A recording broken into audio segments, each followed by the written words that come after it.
So I've been playing Battlebit for the last few days, streaming the game for my fans over on Twitch, and really diving into the game for the first time. I've played a few of the tests in the past, but I'm not one to really dive into these tests for a lot of reasons, but I've come to a conclusion that I already knew, but is now just cemented in my mind.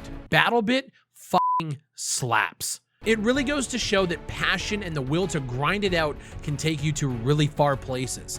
Battlebit has amassed a new all-time peak at the time of recording this video to over 50,000 concurrent players and has made an astronomical amount of money from this launch, and these devs deserve every ounce of love that they are getting right now.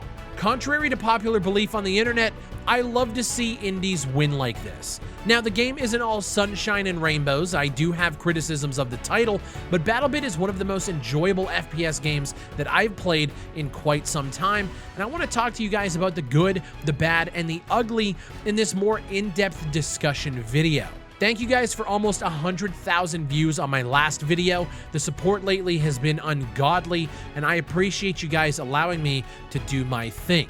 Ladies and gentlemen, my name is Big Fry. Let's talk Battlebit.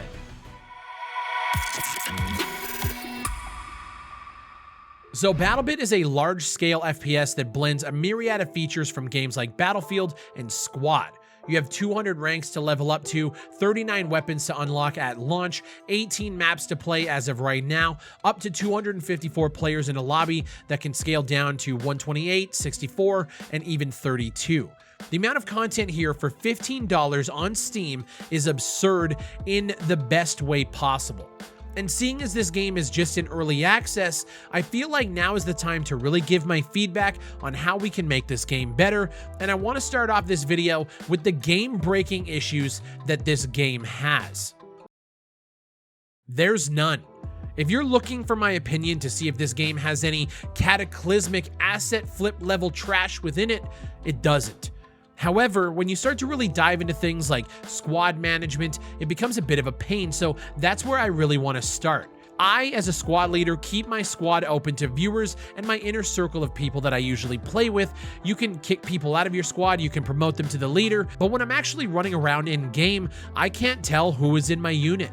I honestly want to dirty up this HUD a little bit and add my squad in either the bottom right or the bottom left so I can actually see who has joined, who's talking on the mic, and know the class that they play.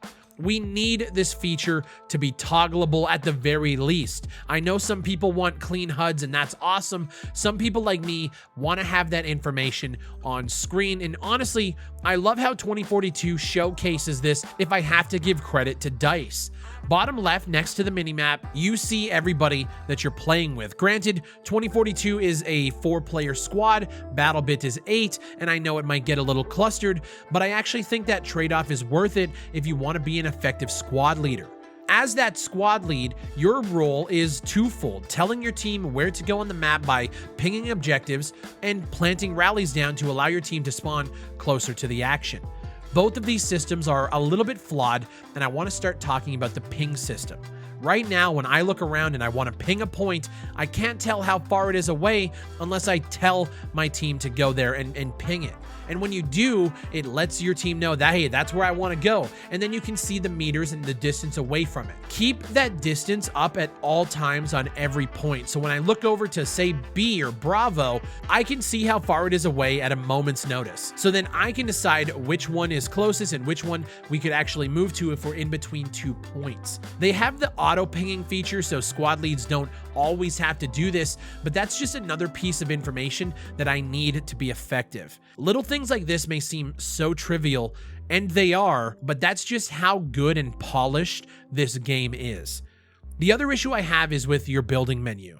Most people I see don't build at all, which sucks, but the menu to get into it is just hit O and it opens up the menu. You can choose to build something. The problem is you can't hit O to just get out of the menu. I can't count the amount of times I've been placing a rally or a sandbag and an enemy kind of runs by me and I have to fuck around, reach up, hit escape, pull the gun out. It's convoluted. Just let me hit O and then go in and out of the menu at any time. O to go in, O to go out. It's just a quality of life thing that would make building much more accessible.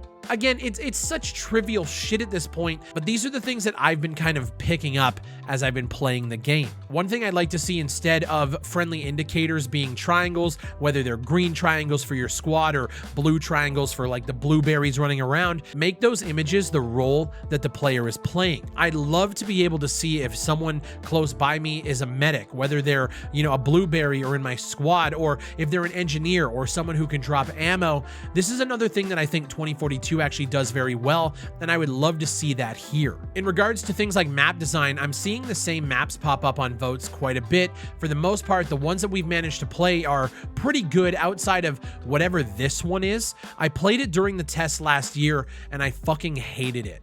It actually made me not want to play the game at all. Nothing's changed for this map, and I played it yesterday and it almost made me quit out on stream. It's hourglass level bad. Sightlines for days, no cover anywhere. It's honestly just a horrible design map.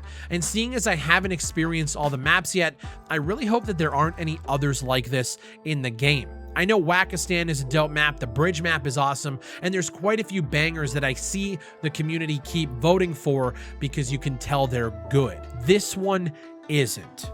Another point of contention I've seen online is the amount of grinding that it takes to unlock weapons.